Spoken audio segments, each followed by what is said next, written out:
My boyfriend joked that I should compete for his attention with his female friends while I paid his rent, so I walked away and let him face the fallout. Female, 25 here, and I've been supporting my boyfriend for a while now. We've been together for over 4 years without any breaks or issues between us. We met in a workshop for one of the optional classes I was taking for extra credit, and he ended up asking me for a coffee. For a couple who's been together for over 4 years, you'd think we would have had our fair share of arguments and breakups before we reached a stage where I'm comfortable helping him out with paying his rent, but no, we didn't really have any major fights. I wasn't supporting him from the start, as we both had decent jobs right off the bat after graduation, but 2 years in, he said he wanted to follow his dream and pursue independent media.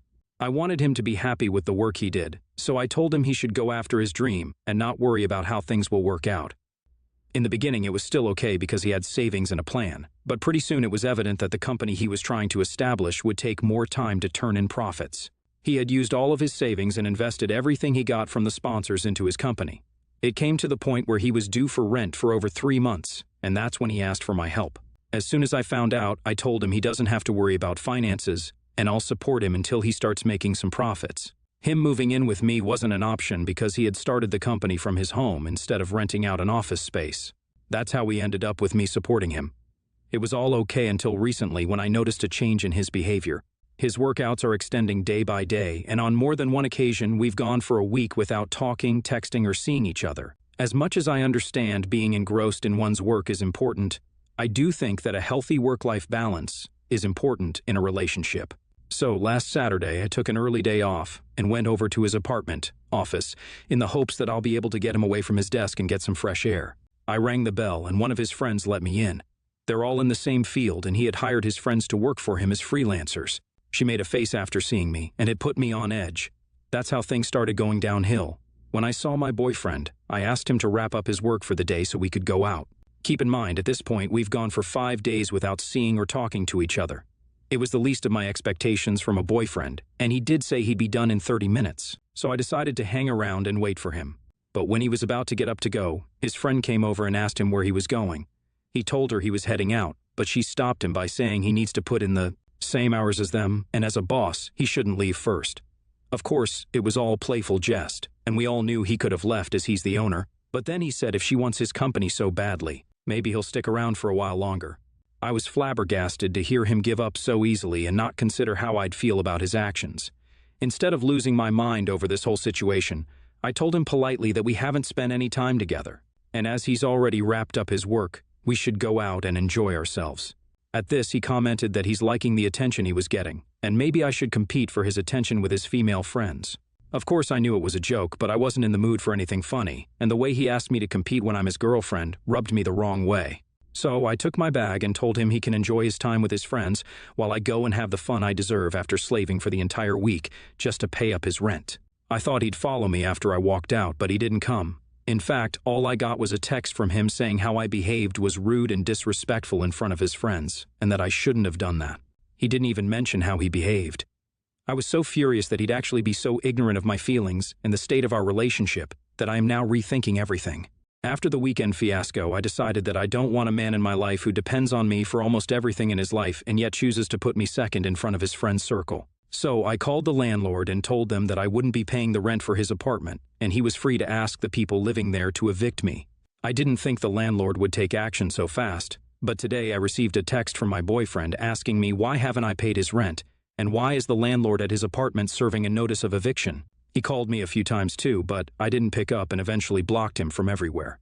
He wanted me to play his little games, but instead, I chose to let his friends win and walk away. Now, by the number of texts and calls I've gotten in the past 4 hours, it's clear that his life is falling apart, and he has no way to save it. He depended on me too much and underestimated how far I can go when I'm detached from a relationship. Of course, all of this is taking a mental toll on me too, and now that the deed is done, I'm second-guessing how I went about handling the whole situation. I'm rethinking whether I should have just talked it out like adults, but I'm still very much pissed at how flippantly he behaved the last time I saw him. So, I wanted an outside opinion on this matter. Am I the a-hole here for essentially ruining his career and his life, or is he the real a-hole who treated me wrong here? Update 1. I've heard people say before that you'll see someone's true colors when they're at their lowest and struggling. And it is so true because I didn't think my boyfriend was capable of going as far as to frighten me with physical violence. He came over to my apartment last night after a week of me ignoring all his texts and calls. I had the security chain on the door, so I didn't open the door completely, and after he tried to force his way inside, I left the chain closed. He demanded an explanation on why I'd cut off the payments for his apartment's rent without telling him first, and why am I behaving like a child? There was irony in being called childish by someone who was choosing physical violence over civil talk. Anyway, I told him I have nothing to explain to him. He is the one who wanted me to compete for his attention, but I chose to walk away from not being treated the way I deserve. It's his fault for not valuing what he had and not appreciating how much of a help I was in his life. I wouldn't have even paid any attention to the things that were wrong in our relationship, if not for him blatantly voicing out loud what he thinks of me and where I stand in his life. That just got him more riled up, and he started to reach out for me to harm me in some way, but I backed off and closed the door. He kept banging on the door for another 15 minutes, until I told him I've called 911, and if he doesn't go away, he'll be going to jail. I'm very scared right now because, for the first time in all our time together, I have realized I don't know the limits he could go to. If anything happens, at least these posts and updates are on account of my side of the story. Update 2. My ex-boyfriend has been following me for a while. Actually, following is putting it mildly. He's turned into a crazy stalker, and I'm scared to even go out. I noticed a few weeks ago that he's everywhere I go, and based on pure intuition, I started going around in pairs. I called some of my closest friends, and they were ready to help me out. We eventually figured out, through keeping an eye out, that my ex is following me from my home to work and waiting at a nearby cafe until I'm done. Then he follows my route back home and just stays in the neighborhood park. Yesterday, I confronted him about his behavior. Of course, I didn't go alone.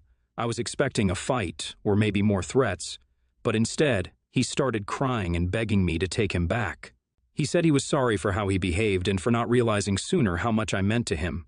He said he has always taken me for granted, but now that I've walked away from him, he has realized I am the only woman for him, and he's a fool to let go of me. The apology on its own might have swayed me, but paired with his stalking behavior and the physical threats, I didn't want anything to do with him. I told him that I'd moved on and that what he's been doing is making me unsafe. I asked him to stop and even threatened to report him to the cops if he didn't leave me alone. Update 3. I had to get a restraining order. It was a very exhausting and lengthy process to deal with my ex, but I had no other choice. He kept stalking me and once more tried to forcefully make me come back to him.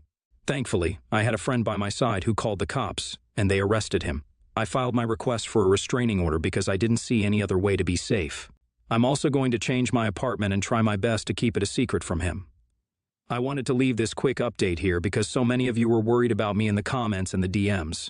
I'm alright, and for now it seems like my ex is behaving himself. He got bailed out by someone and hasn't shown up anywhere near me, so I think that's a good start, but I'll still be very careful. NTA. You're not the a-hole. Your boyfriend sounds incredibly immature, and he needed his ass to be dumped to realize what's important in life. But you can do a lot better than him.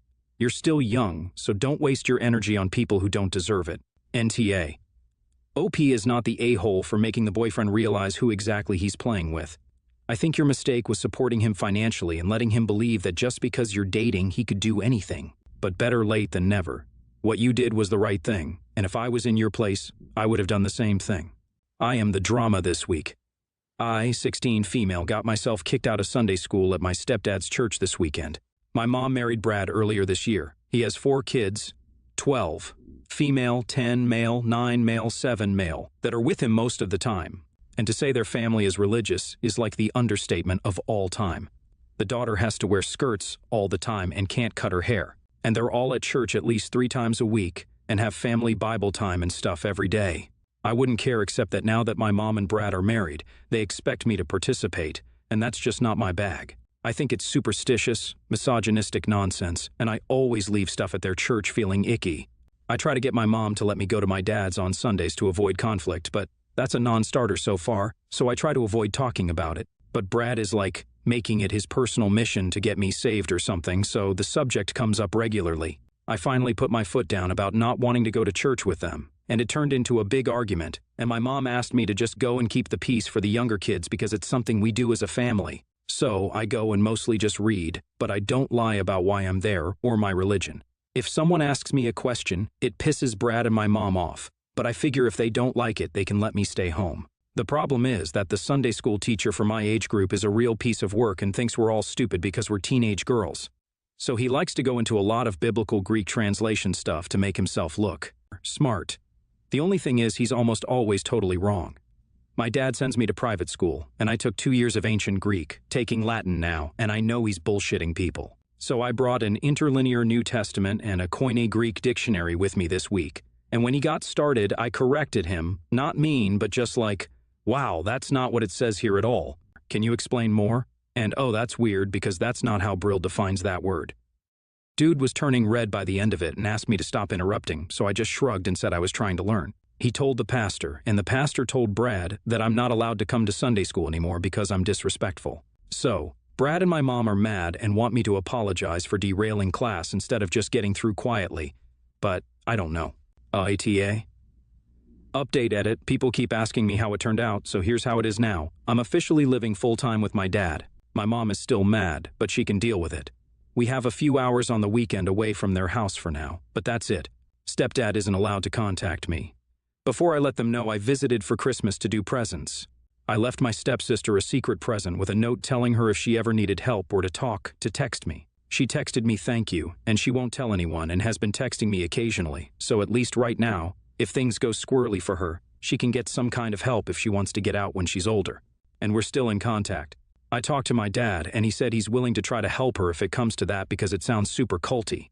She'll be old enough to be emancipated by the time I finish undergrad, so if that's what she wants, maybe we can figure out a roommate situation. NTA. Brad is way out of line trying to force his religion on you, and your mom is also TA for trying to coerce you into going to his church to keep the peace. Can you talk to your father about it and ask him to intervene on your behalf? NTA. You proved that the purpose of the Sunday school lesson was not about learning. If it were, the teacher would have been happy to have a discussion with you. The adults who are trying to force you to attend and agree with something that you don't believe in don't respect your opinions. Yeah, expect you should respect theirs. That's not how respect works. I, 46, male, have a son, 18, male, in senior year who is with a girl, 18, female, for 2 years from his school. And they recently broke up. His ex-girlfriend is well-mannered and intelligent. Me and my wife both adore her. Her parents are the same. They broke up at the end of October after they went to a Halloween party, and she broke up with him. They have despised each other since and would be cold to or about each other, though he never explained the details of why they broke up and has been extremely hurt by this. A couple of days back, a number was calling me several times in the middle of the night, and I answered. It was his ex-girlfriend. She was crying and mumbling. She was going on about her mother, and it was all incoherent. She was clearly inebriated, and I calmed her down. She was asking me if she could stay in the guest bedroom for the rest of the night, and I told her that she can stay however long she saw fit. Me and my wife included her in breakfast the next morning, even though she felt embarrassed, and my son joined us but was clearly flabbergasted by seeing her and was about to leave, though I encouraged him to sit with us. It was quite awkward to say the least, though it is evident they clearly still like each other. As I have seen her at our house, she cut her stay short as she said her parents would be worried, and it was better if she started heading home. My son offered to drive her home. She just said no thank you and left. As soon as she left, he got upset at both of us and was wondering why she was here for breakfast. And he told us that we were immensely invasive of a space in his life that is fragile, and I don't respect his boundaries by letting her stay without his knowledge. He told me that I should have at least warned him that she would be here. I was wondering if I was the a-hole for letting her stay, encouraging her to stay for breakfast, and proceeding to not tell him, as he was greatly upset by this. ATA? YTA. Helping the kid out during the crisis was the right thing to do. Clearly, she needed a safe place to stay, but you should have woken your son up and told him immediately. He should have had a warning and been allowed to stay in his room where you would bring him breakfast, so he could choose not to interact with her in the morning if he wasn't comfortable. And you shouldn't be offering to let her stay indefinitely. I get giving her a safe place for that night, but offering to let her stay as long as she needs without even talking to your son first shows no regard at all for his feelings or comfort in his own home. Did you date anybody before your wife? Ever had an ex? How can you not get where he's coming from here?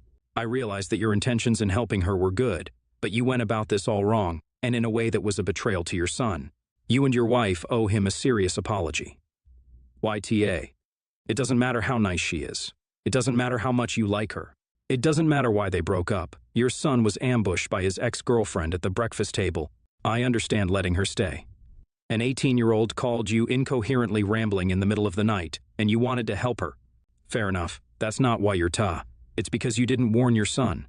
Would it have killed you to send him a text or go knock on his bedroom door to tell him that she was in the house? YTA. It's not even so much about letting her stay, as you haven't discussed enough about your relationship with her and their breakup to determine how out of line it was, though typically, it's not normal behavior. Generally, though, most parents have the common courtesy of checking with their child first to make sure they wouldn't be uncomfortable before offering your home for them to stay.